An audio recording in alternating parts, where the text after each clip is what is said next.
Kamu mau kan menjelajahi inti bumi bareng aku? Perjalanannya pasti bakal seru. Sini buruan.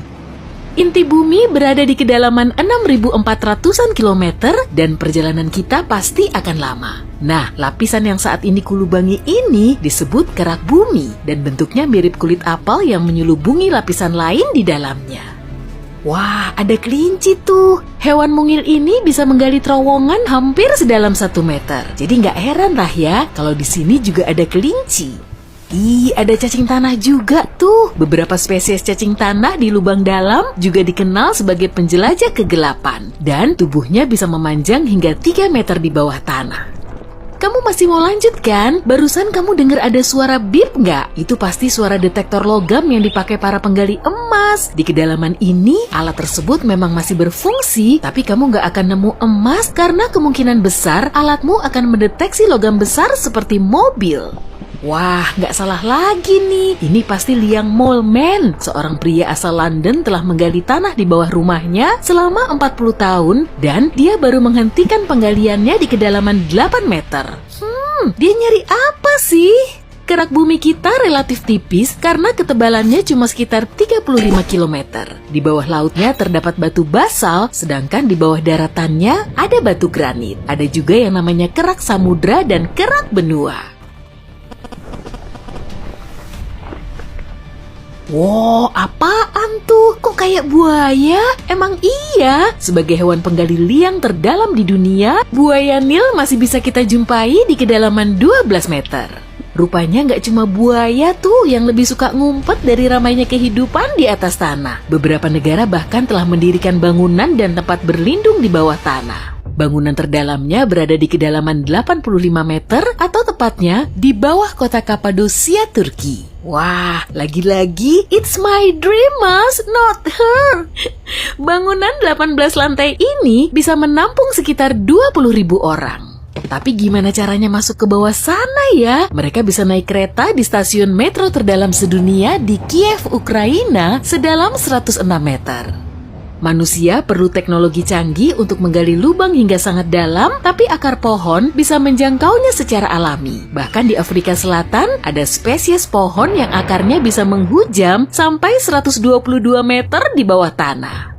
Saat ini kita sudah melewati kerak benua, dan di sini kamu perlu mengetahui 2 hal penting. Umur kerak benua sekitar 2 miliar tahun, meskipun batu tertua yang ditemukan di pesisir Hudson Bay, Kanada, telah berumur 4 miliar tahun. Kerak benua juga menyelimuti sekitar 40% permukaan bumi, sedangkan sisanya berupa kerak samudra. Batu granit penyusun kerak benua mengandung lebih banyak silikon, aluminium, dan oksigen dibandingkan batu basal karena batu granit terpapar udara di permukaan bumi. Kerak ini menjadi sumber dari semua logam dan mineral yang kita gunakan, kecuali berlian yang lokasinya jauh lebih dalam. Nanti juga kita akan ngelihat sendiri kok. Siapin karung yang gede ya.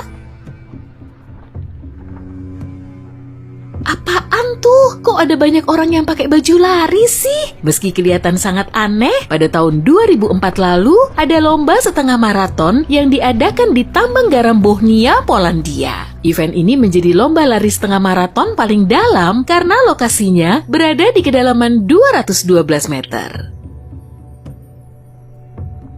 Waduh, bikin kaget aja. Ternyata di sini ada kelelawar. Mainnya jauh juga ya. Sekitar 1.000 kelelawar coklat akan datang ke tambang seng New York setiap musim dingin.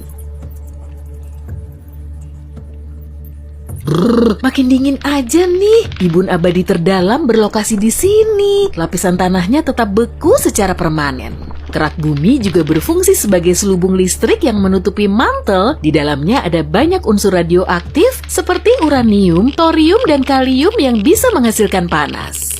Oke, kita lanjut. Spot ini pasti cocok banget ya kalau dijadiin sebagai tempat ngumpet. Gua Feryovkina di negara Georgia berada di kedalaman sekitar 2,2 km di bawah tanah. Kok kayak ada bunyi kereta? Emang kereta bisa melaju sampai sedalam ini ya? Awalnya sih enggak, tapi pada tahun 2016, terowongan Gotthard Base didirikan sebagai rel kereta bawah tanah terdalam dan terpanjang yang berlokasi di Swiss.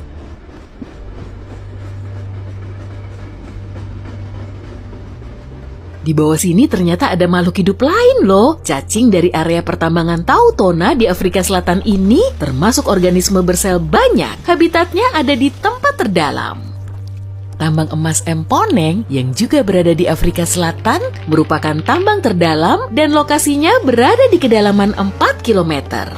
Selagi menembus kerak benua, sebentar lagi kita sampai di kerak samudra. Lapisan ini rata-rata sedalam 7 km. Kerak samudra menutupi sekitar 60% permukaan bumi, bentuknya lebih tipis sekitar 20-an kilometer, tapi lebih padat dan lebih muda. Umurnya sendiri baru mencapai 180 juta tahun. Kerak samudra terus terbentuk di punggungan tengah samudra sehingga terus bergerak. Di kedalaman 11 km, kamu akan melihat samudra terdalam di dunia. Nah, kita baru aja sampai di Palung Mariana atau titik terdalam di Samudra Pasifik. Kamu senang kan bisa menjelajahi kerak bumi? Tapi perjalanan kita di sini akan berakhir. Kali ini kita udah sampai di perbatasan antara kerak dan mantel bumi. Inilah bagian yang paling tebal di bumi kita. Radiusnya sekitar 3000 km, lapisan ini terdiri dari batu magma berat sebanyak 65% dari total massa bumi. Mantel menyimpan banyak rahasia arkeologi dan lapisannya terdiri dari 4 unsur yaitu oksigen, silikon, magnesium, dan besi. Meskipun berbentuk batu padat, lapisan ini terus bergerak perlahan. Ada batu mengkilap tuh. Kira-kira apa ya? Pasti di sini ada sisa berlian yang terbentuk di kedalaman 150 km 1 miliar tahun yang lalu. Setelah berubah menjadi batu cair, berlian ini kemudian naik ke permukaan bumi. Makin ke bawah, tekanannya semakin ekstrim nih. Suhunya juga terus ngedrop. Inilah titik terdalam yang menjadi sumber gempa kita, tapi gempa di sini terbilang langka. Kekuatannya juga terus ngedrop saat merambat hingga 700 km menuju ke permukaan bumi. Setelah turun sedalam 48 km lagi, kita sampai di mantel bawah. Semua pergerakan lempeng tektonik berasal dari sini. Kok jadi panas gini ya? Pemandangan di sini langsung berubah drastis. Di kedalaman sekitar 3000 km terdapat batas mantel dan inti luar. Bahan penyusunnya berupa lautan logam cair super panas tanpa matahari, kurang lebih seukuran Mars. Lautan ini punya arus pelan, medan magnet, dan medan listrik sehingga bisa menimbulkan badai dan topan. Nah, planet kita punya medan magnet karena pengaruh inti luar ini. Tanpanya, kehidupan di bumi nggak akan terbentuk. Tiap ribuan tahun sekali, kutub magnet di lapisan ini jadi terbalik. Utara jadi selatan, dan selatan jadi utara. Tapi peristiwa ini nggak akan terjadi dalam waktu dekat.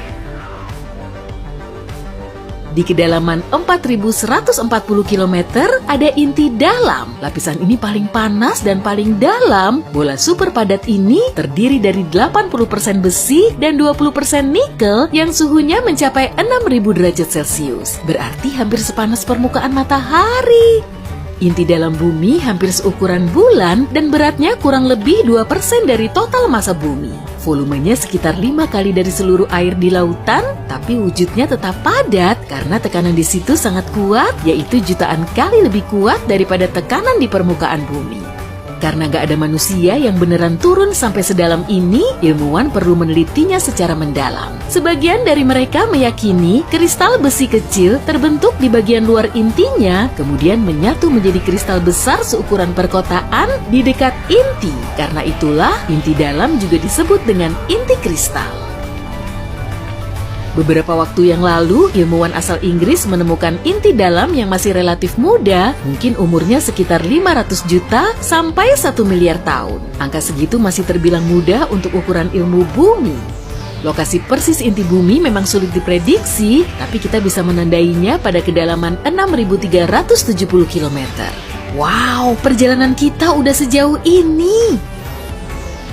Kalau kamu mau ngelihat inti bumi dari dekat, sepertinya nggak akan bisa deh. Karena tubuhmu nggak akan tahan dengan tekanan dan panas ekstrim. Kalaupun memang ada terowongan yang mampu memberimu perlindungan, kamu akan jatuh bebas ke inti bumi cuma dalam waktu 18 menit.